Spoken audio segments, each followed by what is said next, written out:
Баршаңызға сәлем достар, сіздермен бірге Нұршахар. Бүгін сіздерге осындай әдемі әрі ерекше макаси тоқып үйретемін. Бұл макасидің артықшылығы, біз бұны күзде де, жазда да кие береміз. Неге? Поэтому беті тор, сетка, жібі қалын. Бұны жұқа жіппен де, қалын жіппен де тоқи беруге болады. Менікі аса қатты қалын емес. Осы макасиге арналған арнайы шнур. Дәл осылай оқып үйренгіңіз келсе, видеоның соңына дейін қараңыз, арнама жазылып, қоңыраушаны басуды ұмытпаңыз.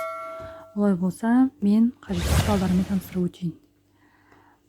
Бізге керекті құрал, бізде ол арнайы табан. Осындай арнайы табанымыз. Бұл бізде екі бөлек болады, міне. Осылай алынады. Мына бөлігін алып қоя тұрамыз, ал мына бөлігін пайдаланамыз. Одан кейін жіп менде макреме деген жіп. Шыққан жер Түркия. Және де осындай қарапайым оттық, қайшы, крючок менде номер 2. Нау менде өздеріңіз білетіндей бір және екілік крючок, мен екілік жағымен тоқимын бұл жолы. Және де осындай стоп қоюға арналған маркер. Тоқтаған кезде белгілеп қойып қоямыз. Ең алдымен достар, қараңыздар, алдыңғы бөлігінен осылай белгі қойып аламыз. Ол белгіні мен мына жерде табанның, арнайы табанның сызығы бар, осындай өзінің белгісі бар да. Мына бетінде де, мына бетінде де бар. Екі жағы бірдей болу үшін мен әдейі осыны пайдаландым. Сіздер де солай пайдалансаңыздар болады. Енді жұмысымыз осы жерден бастаймыз. Бастамас бұрын қараңыздар. Менде бұл табан 36 размер. Көрдіңіздер ғой? Егер сіздерде осындай табан болмаса сіздерде, мен описание бөліміне өз номерімді қалдырып кетемін. Сол жерге жазып, табанды қайдан алу керектігін сұрасаңыздар болады. Және де видеоның түсінбеген жерін комментарияға жаза кетіңіздер. Енді достар, қараңыздар, менде көріп тұрсыздар ғой. Мен белгі қойған жер мына жер еді. Дәл осы жерден мен 5 қатар тоқимын, қараңыздар. 5 қатар алдыңғы бөлігі. Бұл бізде аяқ киіміміздің формасын сақтап тұру үшін арналған бөлікті. Сол үшін мен мына бөлігін бөлек, мына бөлігін бөлек тоқимын. Сіздер қос тоқимын десеңіздер болады. Мен аяқ киімнің алдыңғы пішімі әдемі болу үшін осылай тоқимын. Сіздер де осылай тоқуға кеңес беремін. Енді қараңыздар. Енді мен осы жерден бастап тоқимын. Бізде арнайы табан Қытайдан шығарылады. Ол Қытайдағы табаннан, міне қараңыздар, осындай табанның арнайы жібі болады. Сол жерге жібімізді өткіземіз, міне. Өткіздік. Мына ұшын ұстап тұрамыз да, одан кейін үстін осылай тартып шығарамыз. Мына крючокты осы жерден алып тастаймыз. Бұл жерге енді маркерді қоюдың қажеті жоқ. Кешіріңіздер, крючок деп сөйлегенім үшін маркер қателесіп кеттім. Енді осы жерден қараңыздар. Дәл жаңағы арнайы табанның жібі бар ғой. Міне, көздеріңіз көріп тұрғандай, міне үш болып тұр. Сол үшбұрыштың үстінен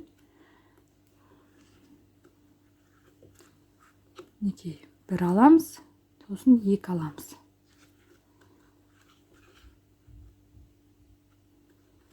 Содан кейін келесіден бір аламыз. Менде жібімнің қалыңдығына байланысты мына тұрған бірінші үшбұрыштың ішіне 2, келесі үшбұрыштың ішіне 1 тоқимын. Ал сіздерде кәдімгі чамбала шелковый жібек жіп болса, мына үшбұрыштың ішіне екі рет тоқисыздар. Яғни былай, міне бір тоқып аласыздар ішіне, одан кейін тағы да екінші рет дәл сол үшбұрыштың ішіне тоқып алыңыздар. Көрдіңіздер ғой? Дәл солай әр үшбұрыштан екі-екеуден іліп тоқып шығамыз.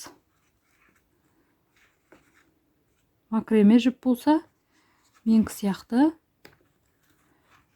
бір үшбұрыштен екеу, келесі үшбұрыштен біреу қылып тоқысаңыздар болады.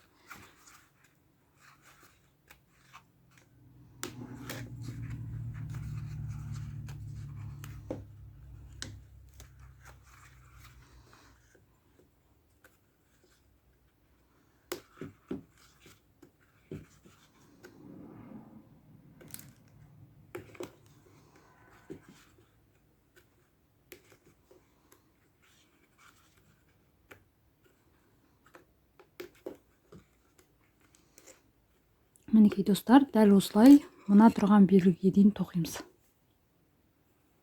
Мінекей белгіге дейін тоқыдым. Енді осы жерден белгіні алып, соңғы ilmekті тоқимыз. Енді осы жерден қайтадан маркерді қадап қоямыз. Міне, осылай тартамыз. Енді осылай айналдырып алып келіп, көрдіңіз ғой?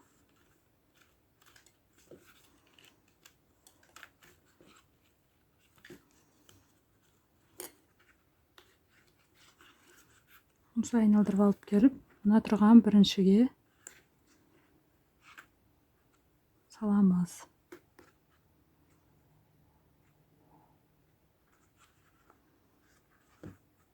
Осы жерден жоғарға бір көтеріп, келесі көз тоқимыз.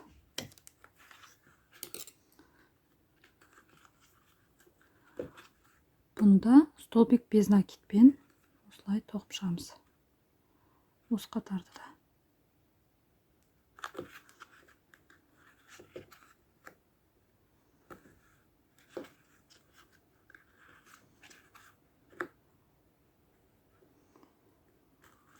Манағы біз тастап кеткен мына жіпті осыны ішіне тоқып жібереміз.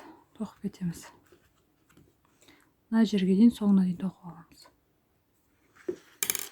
Еке соңына келдім. Енді осы жерден үстіне аламыз да. Енді мына маркерде тұрған жіпті маркерді шығарамыз да, оның орнына крючокты іліп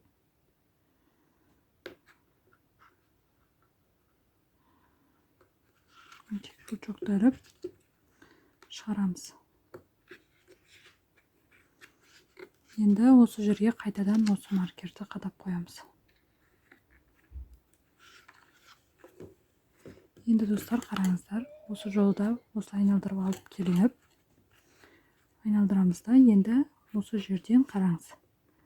Мына тұрған ең бірінші көтерген петляны ілмейміз, одан кейін тастап, келесіне осы жерге іліп, келесі қатар тоқимыз. Дәл осылай жалғастырып, столбик без накид тоқып шығамыз.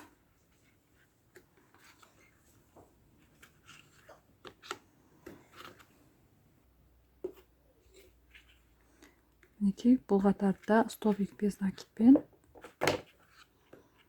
осылай тоқып шығамыз.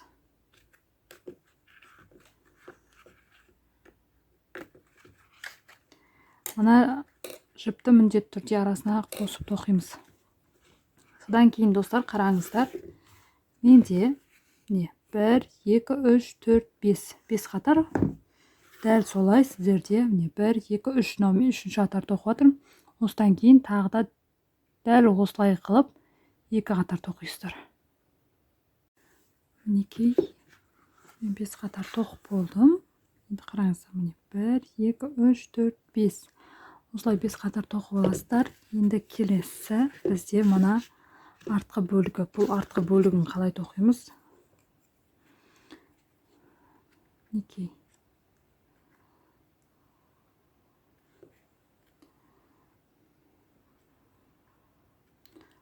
Мана тұрған ең астына осылай өткіземіз. Мына жіпті сәл маркерді бостау қалдырыңыздар, өткені кейін алдына келген кезде керек болады. Енді осы жерден қараңыздар. Осылай ілмек жасаймыз. Содан кейін әдеттегідей мынау арнайы табанның жібінен тоқып шығамыз.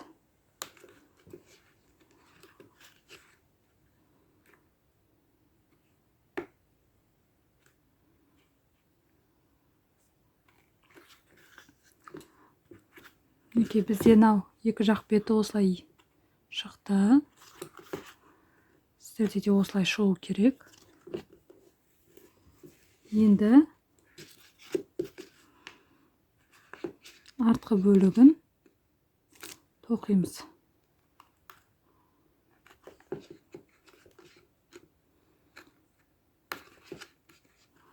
Арнайы табан жібінен екі-екеуден іліп тоқып шығыңыздар.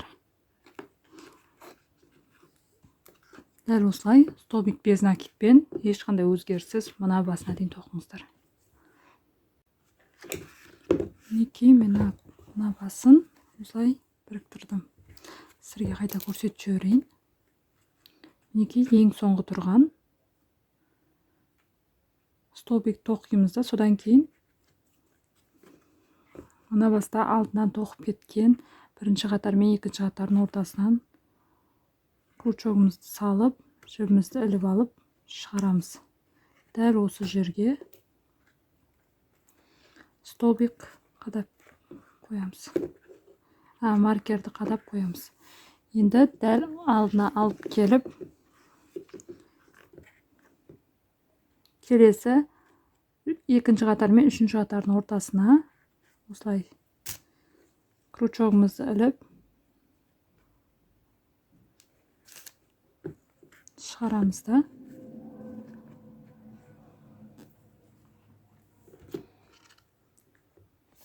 Осы жерден ілмек жасап, ілмек жасаймыз. Содан кейін келесі міне столбиктің үстіне столбик тоқып без накидпен тоқимыз осылайдан.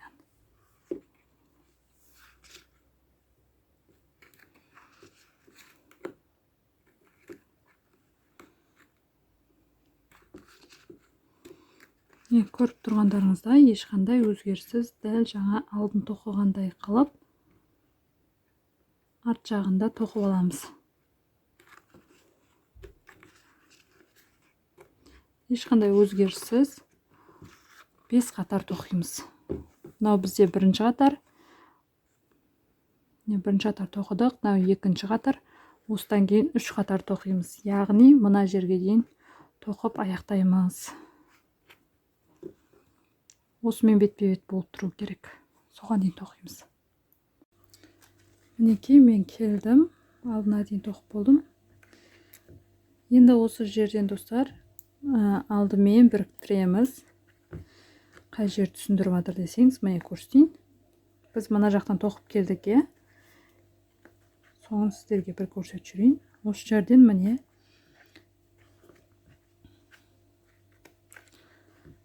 бір көз, бір столбик тоқиым да, содан кейін мына тұрған алдымен біріктірем.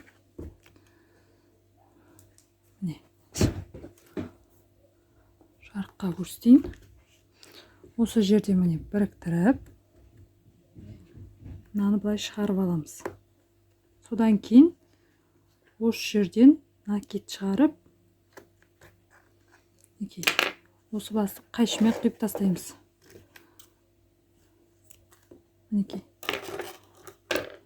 жібімізді көрдіңіз ғой, өздігімен осылай сөгілетін болғандықтан біз оттықты пайдаланып ұшын күйдіріп тастаймыз. Оттықпен міндетті түрде күйдіріңіздер, өйткені аяқ киімдеріңіз кейін жоқ болып таппай қаласыздар, сөгіліп кетеді.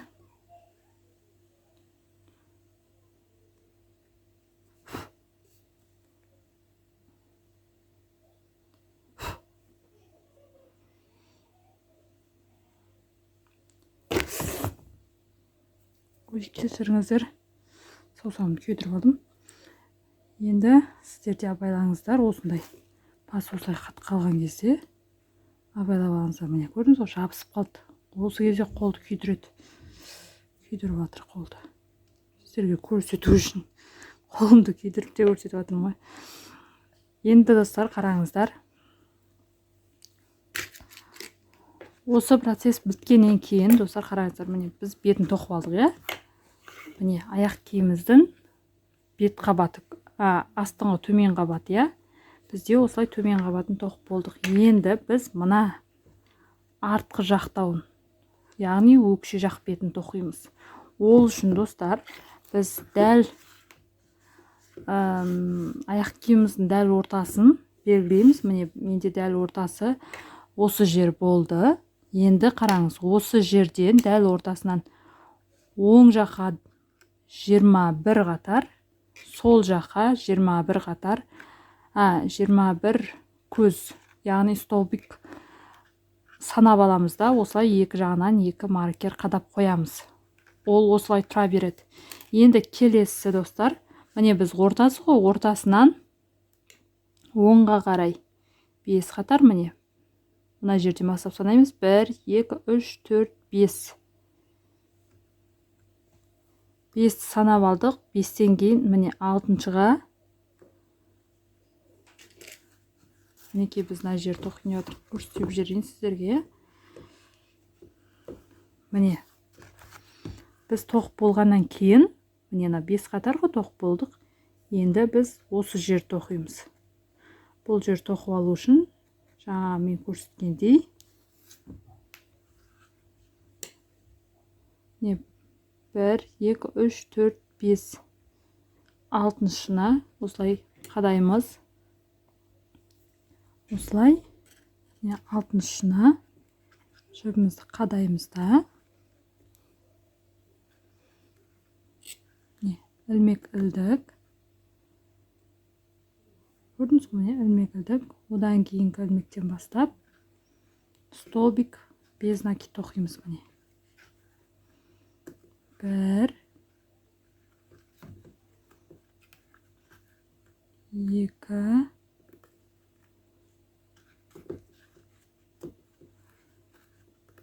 3, 4, 5. 5 тоқыдық. Енді мына жердегі маркерді алып тастаймыз да, келесі қарсы бетіне дәл солай параллель 5 тоқимыз. Міне 6, 7,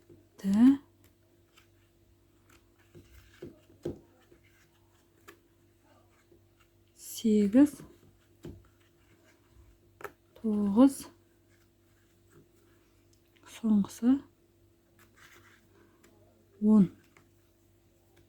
10-ды біз осы жерден қараңыз, көрдіңіз ғой?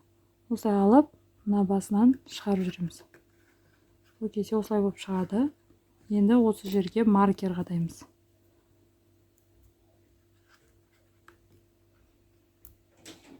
Енді осылай қадаймыз да, енді мына жібімізді осылай артқа қарай алып келіп, осы бастан екеу, міне біреу, екеу, екеуді іліп алып тоқимыз.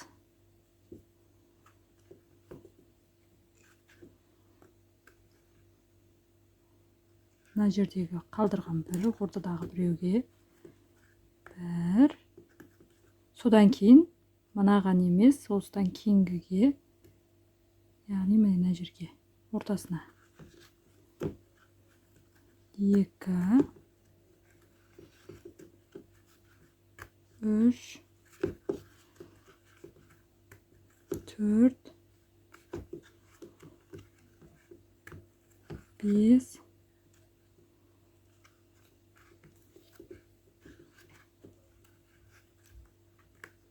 6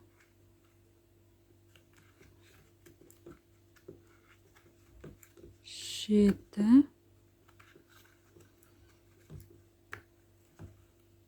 8 9 10 мына жерде енді қараңыз 10 мынау бізде 11-ші осылай ілеміз да содан кейін мына тұрған маркердегі жіпті қосып іліп аламыз. Міне көрдіңіз ғой, қосып ілдік. Енді маркерді алып тастаймыз. Крючокқа жіпті ілеміз да осы міне 1 2 3-еуінен төмен болып кетті ма, кешіріңіздер. Міне маркер тұрған жіпті іліп аламыз да ең соңғы, сосын 1 2 3-еуін крючокқа жіпті іліп аламыз да бірге осы 3-еуін бірге шығарып аламыз. Міне осылай шығардық. Енді одан кейінгі яғни міне мынау бір ілдік. Одан кейінгісіне осылай іліп шығарамыз. Осы жерден маркер қадаймыз.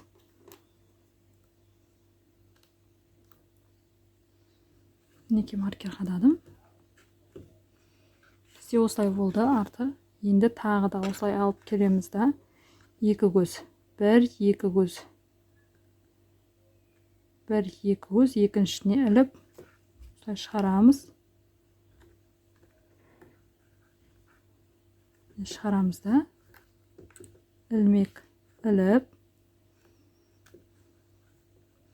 одан кейін көзден тоқимыз.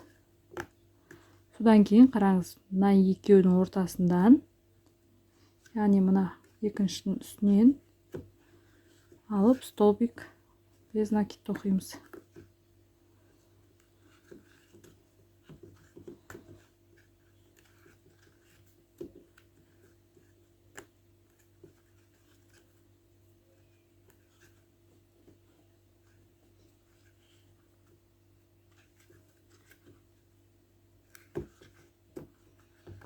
Мінекей дәл осылай, көріп тұрғандарыңыздай дәл осылай мына бетінен екеу, мына бетінен екеу алып отырып тоқимыз мына белгіге дейін.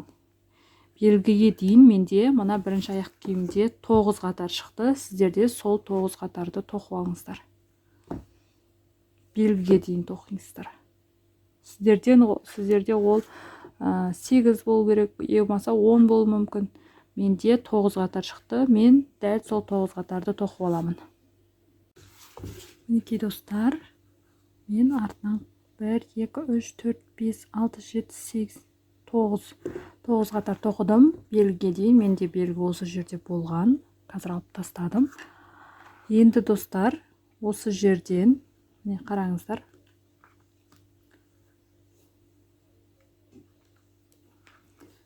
Осы жерден осылай алды қарай алып келеміз. Енді біз алдын тоқимыз. Алдында қараңыздар. Міне алды бізде осындай. Жарықты жағуды ұмытып кетіппін. Мінекей. Көрсетейін.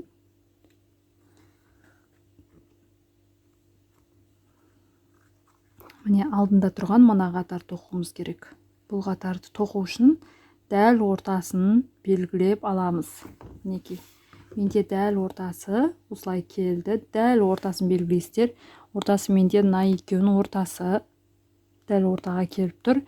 Ортадан оңға қарай 1 2 3 4 5 6 7 8 столбик жылжытамыз да мана тұрған маркерді алып енді мына жіпті осылай қатты бос емес, қатты тартып емес, оңай тартылатындай қылып осылай шығарамыз. Мінекей, көрдіңіз ғой, бос тұр. Осындай бос қойыңыздар. Енді осы жерден міне столбик. Міне бір столбик жасадым. Енді қараңыздар. Міне бір көз тастайым. Осы столбиктен кейін бір көз тастап, келесі көзге тоқимын. Столбик без накид тоқыдым. Мінекей. Одан кейін бір воздушный. Одан кейін көз тастап, келесі көзге тағы да столбик без накид.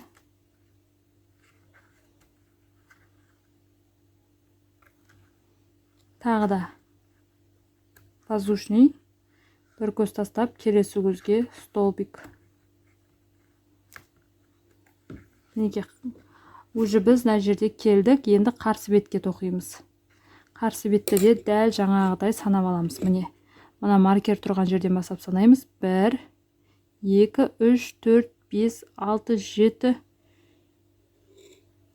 8. Мінекей, мына жерге келеді 8. Мына маркерді аламыз.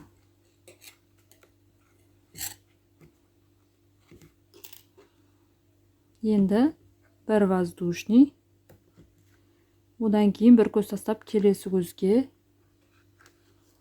столбик без накид. Одан кейін воздушный. Бір көз тастап, келесі көзге столбик без накида. Одан кейін тағы да воздушный. Бір көз тастап, келесі көзге столбик без накида. Одан кейін тағы да воздушный. Одан кейін бір көз тастап, келесі көзге столбик без накида. Мінекей. Міне қараңыздар, бізде мына қатар. Енді бізде келесі қатар мынандай сетка, я? 1, 2, 3, 4, 5, 6, 7, 8. 8 сетка. Яғни бізде міне қараңыз. Мына екі орталық. 1, мына орталық 1, мына екеуі 2, 3, 4, 5, 6, 7. Мына жердегі мына орталық 8. Ол үшін міне мына маркерді алып, міне мына тұр ғой, мына көзден бітеді. Бір көз тастаймыз да, осылай алып, шығарып, осылай шығарып аламыз. Маркерға тайып қоямыз орнына. Енді осылай сәл ғана маркерді бостау қылып тартып, жұмысымызды айналдырып алып келіп, бір көз тастадым, екінші көзге іліп алдым, крючокқа іліп шығардым. Осы жерден бір ілмек ілдім, крючокқа жіптіліп, манағы ортасында бір көз тастаған, екеуінің ортасынан столбик с накидом жасаймыз. 1, одан кейін бір воздушный, крючокқа жіптілеміз. Көрдіңіз ғой, мына жерде столбик тастап, екі столбиктің ортасында бір воздушный тұрған жер бар емес па? Сол воздушныйдың ішіне қарай салып, үстінен алып, столбик с накидом тоқимыз. Столбик с накидом. Енді тағы да бір воздушный, крючокқа жіптілеміз. Ортада біреу қалады, одан кейінгі бір воздушный үстінен столбик с накидом тоқимыз. Одан кейін тағы да бір воздушный, одан кейін столбик.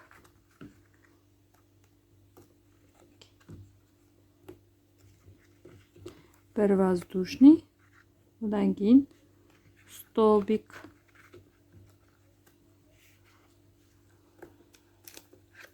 Бір воздушный, одан кейін столбик.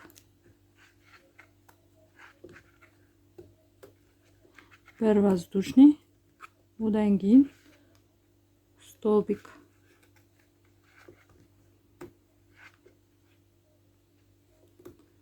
Енді бір воздушный, содан кейін мына екі аралыққа екі ортасына алып келіп шығарамыз. Мына маркердегі жіпті де ілеміз да, маркерімізді алып, крючокқа жіптіліп, үшеуінен бір шығарамыз. Ой, мына жерде тұра тұрыңыздар. Мен әштеп асығыз бір воздушныйды ілдім кетміне. Бір воздушный, одан кейін крючокқа жіптіліп, екі орталыққа іліп шығарамыз да, маркердегі жіпті іліп, маркерімізді шығарып, мына үшеуінен бір, одан кейін екеуінен бір шығарамыз. Енді осы жерден бір воздушный, содан кейін мінекей бір көз тастаймыз да, келесі көзге столбик, мінекей. Просто накид шығарамыз міне. Содан кейін қайтадан маркерді қадап қоямыз.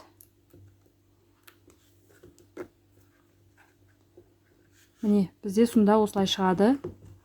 4 бұрышты болып қалды деп қорықпаңыздар, өйткені бізде басы осылай 4 бұрышты болып басталады, содан кейін ұлғая келе аяқ киімнің басына ұқсайды. Енді міне төбесінен түзу аламыз да. Мінекей. Бір столбиктен кейін крючокқа жіпті іліп алып,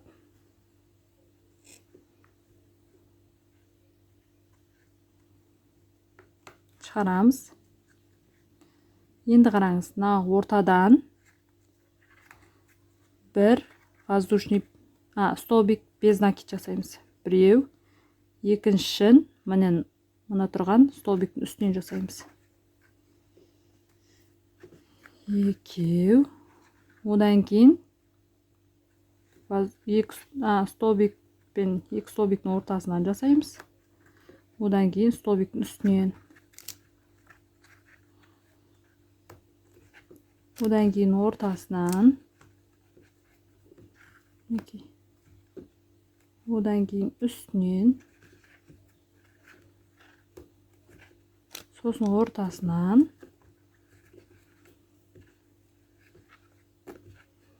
Үстінен. Ортасынан. Үстінен.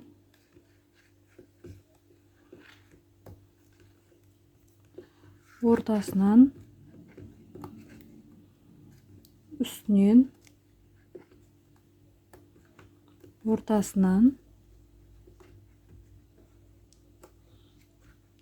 üstünden,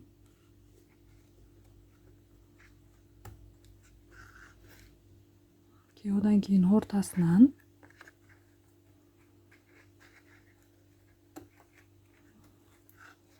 odan кейін üstünden,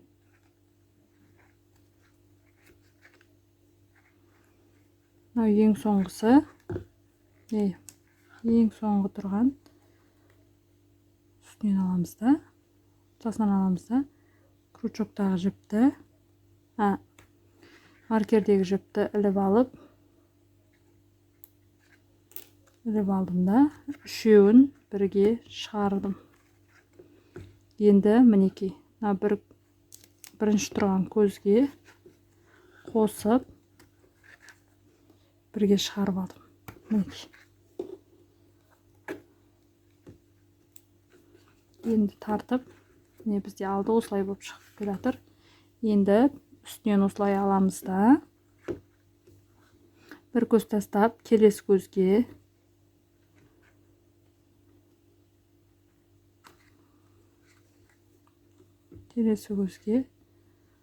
крючок іліп шығарып, келесі көз өзі бізде үлкен сетка тор.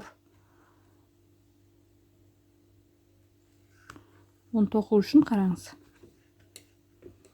Енді жоғарғысы бос болу керек. Енді міне қараңыз. Бір ілмек ілдім. Крючокқа жіп іліп,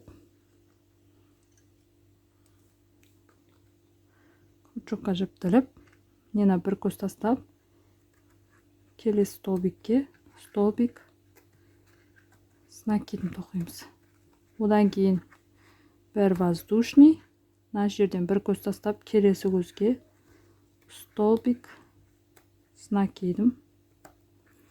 Одан кейін тағы да бір воздушный, пучокқа жіптіліп, бір көз тастап келесі көзге столбик с накидом. Одан кейін тағы да воздушный, бір көз тастап келесі көзге столбик с накидом. Одан кейін воздушный, бір көз тастап келесі көзге столбик с накидом. Воздушный, бір көз тастап келесі көзге столбик с накидом. Воздушный, бір көз тастап келесі көзге столбик с накидом. Воздушный, бір көз тастап келесі көзге столбик с накидом. Воздушный, бір көз тастап келесі көзге столбик. Осы жерден қараңыздар. Міне біз уж соңына келдік. Енді осы жерден маркердегі жіпті қосып, бірге шығарып, үшеуінен бір, екеуінен тағы бір шығарамыз. Одан кейін бір воздушный, одан кейін міне бір көз тастап келесі көзге бекітеміз.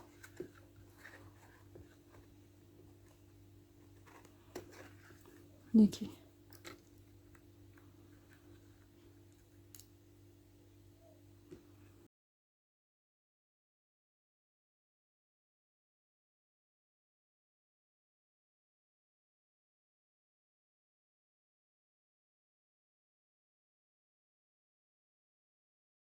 Общий қатарды сіздер камерасы тоқыңыздар. Менде дәл солай камерасы тоқып көрсем, оны қалай жасаймыз? Оны міне қараңыз. Біз енді қараңыз.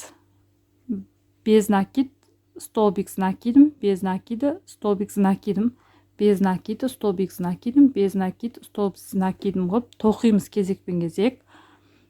Енді общий айтатын болсам, қараңыздар. Міне, ең біріншіден бастап санағанда 1, 2, 3, 4, 5, 6, 7.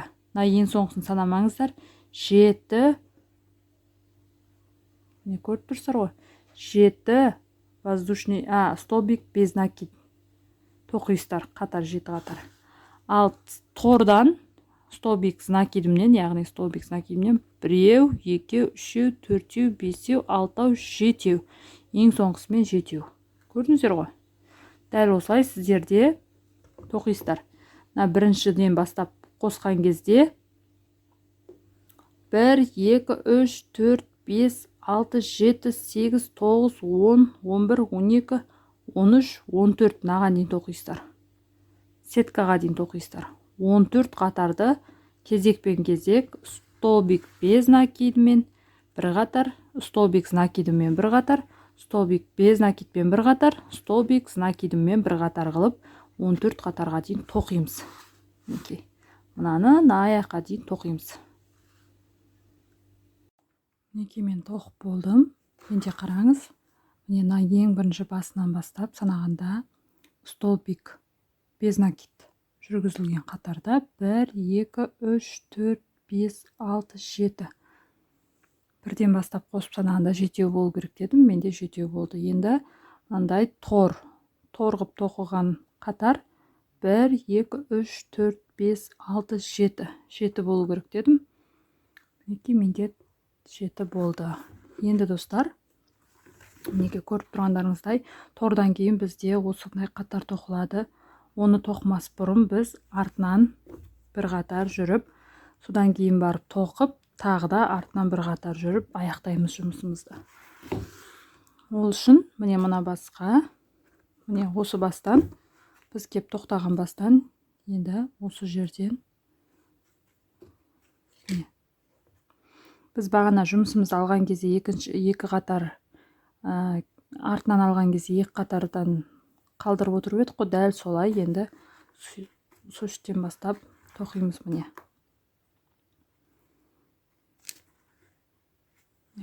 көрдіңіз ғой, мына жерден бастап аламыз.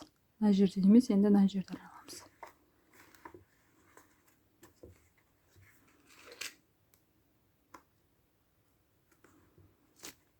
Ой, кешіріңіздер, мына жерден емес, мына жерден аламыз.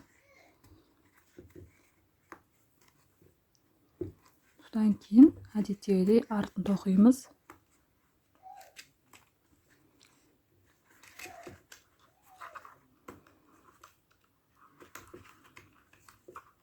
Ешқандай өзгеріссіз артын столбик без накидпен тоқып шығамыз.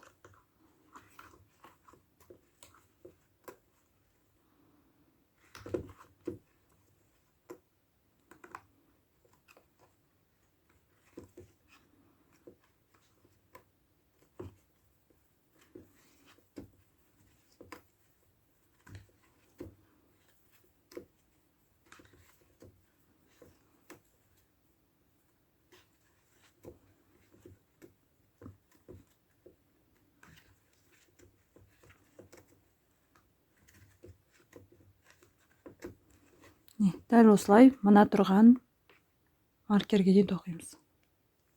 Міне маркерге дейін тоқыдым. Енді осы маркердің үстіндегі столбикті осылай алып, маркердегі жіпке іліп аламыз да.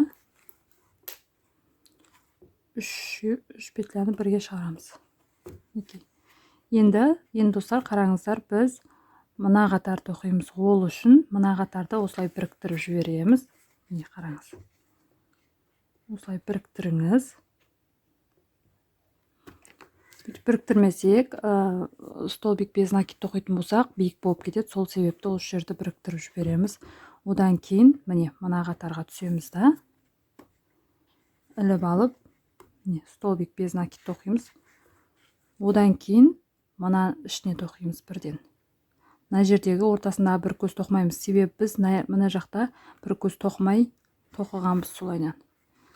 Дәл солай, бұл жақта да бір көз тоқымай қалдырып тоқимыз. Енді мына столбиктің үстінен, сетканың ішінен, столбиктің үстінен, сетканың ішінен, столбиктің үстінен, сетканың ішінен, столбиктің үстінен, сетканың ішінен, столбиктің үстінен, сетканың ішінен, столбиктің үстінен, сетканың ішінен, столбиктің үстінен, сетканың ішінен, столбиктің үстінен, сетканың ішінен, столбиктің үстінен, сетканың ішінен, столбиктің үстінен, сетканың ішінен, столбиктің үстінен. Түсініп жатсыздар ғой, сетканың ішінен дегеніміз дәл ортасынан алып тоқуды айтамыз. Ал үстінен деген, столбиктің үстінен деген, столбиктің үстіне столбик тоқуды айтамыз. Без накидпен тоқылады.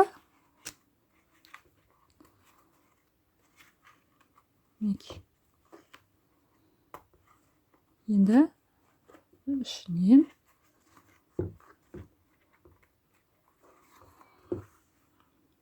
мына столбиктің үстінен тоқимыз да. Міне екі крючок шығармай, мына тұрған ілмекпен қосып, келесі ілмекпен қосып бірге шығарамыз бұрышын. Енді әрі қарай тоқып кетеміз. Уже бізде бұл артын тоқу.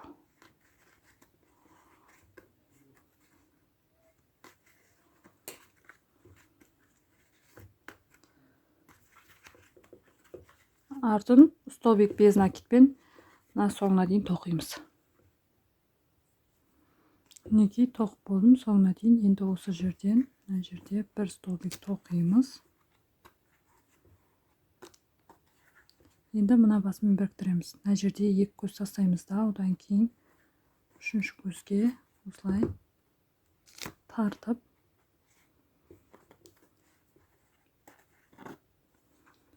аяқтаймыз. Енді осы жерден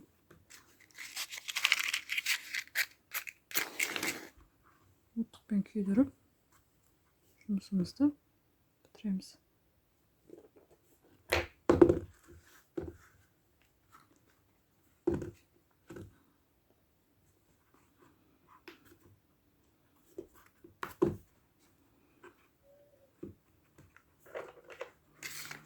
Мына жібімізді әдеттегідей жасырамыз.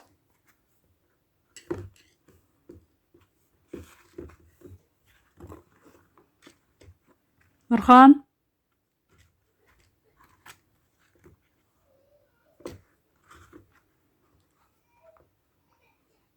ой, кешіріңіздер, сіздерге видео түсіратқанымды ұмытып кеттім.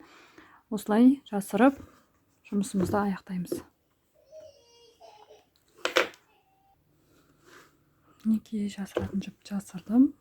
Осымен болды.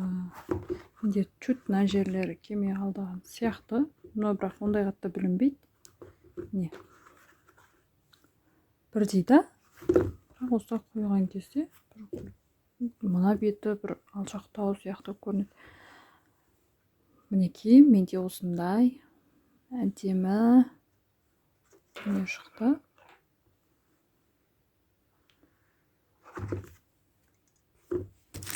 Камерамды сәл осылай үлкейтейін. Міне, көрдіңіздер ғой. Сіздерде дәл осылай тоқып үйренгіңіз келсе, менің арнама жазылып, тұрақты көрермен болыңыз. Біз алда түсіретін видеомыз көп, алда түрлі модельде, түрлі принтте көрсететін болам. Сол себепті арнама жазылуды ұмытпа, қоңыраушаны бас, міндетті түрде. Видео ұнаған болса, лайк басыңыз. Түсінбеген жеріңіз болса, пікірге жазыңыз. Осымен видеомыз аяқталды, сабағымыз. Менде айтып өтетін болсақ, менде макреме жіптің, міне, бір жіптен осындай жіп артылды. Мына макасиға бір табан және бір жіп болды. Үші бір жіптен осындай жіп артылып қалды. Осымен сабағымыз аяқталды. Арнама жазылуды ұмытпай.